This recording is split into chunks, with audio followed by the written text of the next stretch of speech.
नमस्कार, मैं रूपा रजक सदनामा की ओर से आ गई हूँ लेकर दिनांक 26 अगस्त 2024 का संपादकीय लेकर, जिसका शीर्षक है कृष्ण और नेरो की बंसी में भेद, जिसे लिखा है हमारी सह संपादक राकेश अचल जी ने। आज का हमारा विषय कृष्ण जी को लेकर है, भगवान श्री कृष्ण और नेरो की बंसी में भेद। सब जानते हैं कि आज 26 अगस्त 2024 कृष्ण जन्माष्टमी के दिवस के रूप में मनाया जाता है।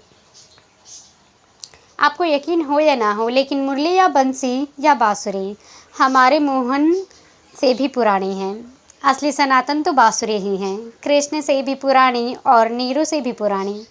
आज का हमारा विषय इस संबंध में है और जानते हैं आगे क्या कहते हैं हमारे संपादक महोदय।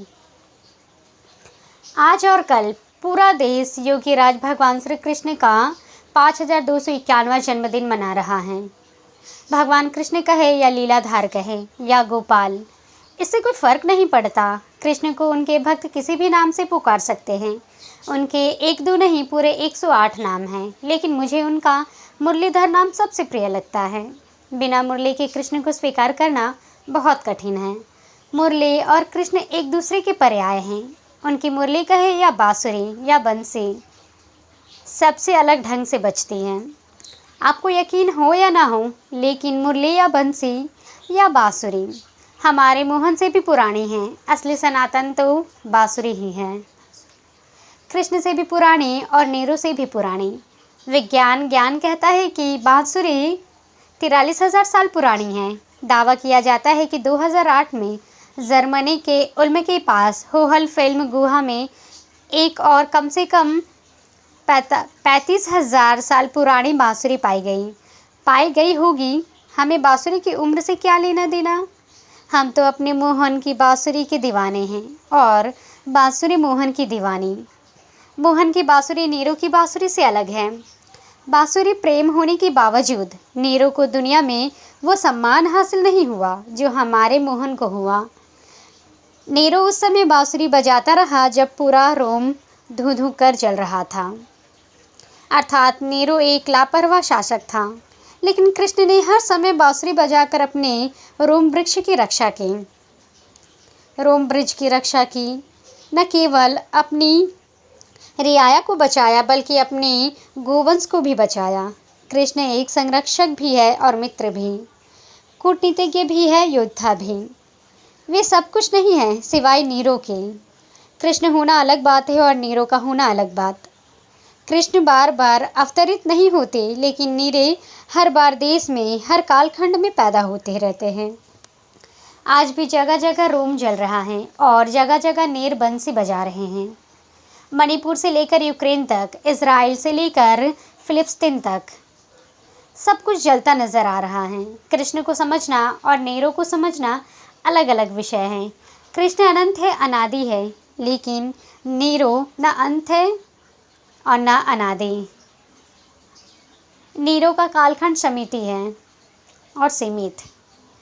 उसकी शक्तियाँ सीमित है, लेकिन नीरू और उसकी बांसुरी एक गाली बन चुकी हैं, जबकि कृष्ण और उनकी बांसुरी प्रेम का, अनुराग का प्रतीक बन चुकी है।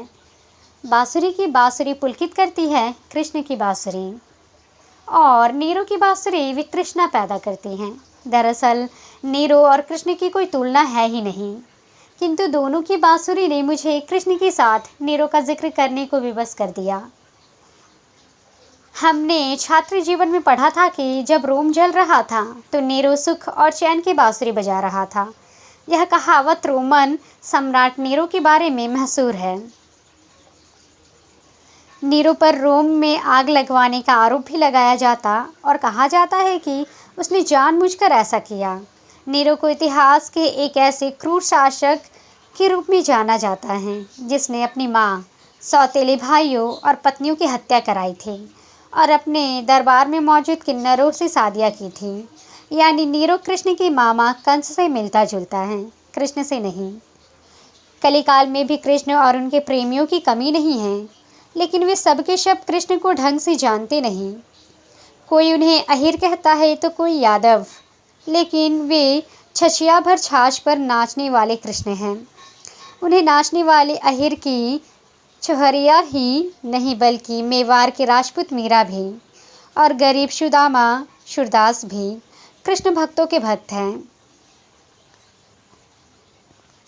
उन्होंने अंधभक्त नहीं बनाए, उन्होंने अपने भक्तों की आंखें खोली। आजकल भक्तों के बजाय अंधभक्त बनाने का प्रचलन है। हमारे मध्य प्रदेश में चूंकि मुख्यमंत्री जी खुद अहीर हैं, इसलिए उन्होंने मुख्यमंत्री बनने के बाद अपने 9 माह के कार्यकाल में सबसे बड़ा यदि कोई काम किया हो तो वे प्रदेश के हर जिले में एक बरसाना बनवाएंगे और बसाएंगे। उनके पहले बाबूलाल गौर साहब थे जिन्होंने हर जिले में गोकुल ग्राम बसाने की घोषणा की थी, लेकिन न वे ऐसा कर पाए और न मोहन जी के बूते की बात है, क्योंकि बरसाना और बसाना नहीं जाता। बरसाना तो देश और दुनिया में एक ही है। यदि उन्हें श्री कृष्ण में कुछ बसाना और बनाना ही है तो वे प्रदेश की प्राथमिक स्वास्थ्य केंद्र बसाए और बचाए, जहां के डॉक्टरों के अभाव में एक साल में 17,000 प्रसूताएं अपनी जान से हाथ धो बैठे। मैं अपनी कहूँ तो मुझे जितने प्रिय मर्यादा पुरुषोत्तम राम हैं, उतने ही लीलाधर कृष्ण भी, बल्कि कृष्ण ज़्यादा प्रिय हैं। हालांकि मैं आज तक उनके ब्रज नहीं गया, मैंने मथुरा को भी सरसरी तौर पर देखा और जाना है, लेकिन मैं कृष्ण को हर समय महसूस करता हूँ। वे मर्यादाओं में बंधे राम नहीं, वे आम आदमी के बीच के कृष्ण हैं।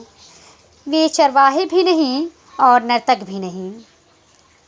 वे चरवाहे भी है और नर्तक भी है, ना होने के बावजूद भी है। वे अपने मामा कंस का वध भी करते हैं। वे राम भी नचाते हैं, रास भी रचाते हैं और कुशासन के प्रतीक बन चुके अपने मामा का वध भी करते हैं। राम ने अपने किसी सगे संबंधी का वध नहीं किया, वे रावण का वध करने के लिए अवतरित हुए थे। कृष्ण और राम में मूल अंतर ये है कि कृष्ण अपनी पत्नी की अग्नि परीक्षा नहीं लेते, जबकि राम लेते हैं। बहरहाल बात कृष्ण की और नीरो की हो रही है। हमारे देश की राजनीति में राम कालातीत हो चुके हैं, उनके नाम का आंदोलन समाप्त हो चुका है। राम का मंदिर बन चुका है, मंदिर में राम के बाल स्वरूप भी प्राण प्रतिष्ठित हो चुके हैं। भविष्य के लिए अब सियासत कृष्ण के नाम पर होना है। उनकी जन्मभूमि की मुक्ति के लिए आंदोलन चलाए जाना है। मथुरा में नया ब्रज लोग बनाया है और बनाया जाना है। लोगों से जबरन जय श्री कृष्ण बुलवाना है, जबकि कृष्ण पहले से जन गण मन के है, मन में बसे हैं। कण कण में कृष्ण, मन मन में कृष्ण, रोम रोम में कृष्ण। उनका रोम जलने वाला रोम नहीं, उनकी बांसुरी जलते हुए रोम को नहीं देख सकती। कोई माने या ना माने, आजकल हमारे मुल्क की दशा भी पुराने ज़माने के रोम जैसा ही हो रहा है।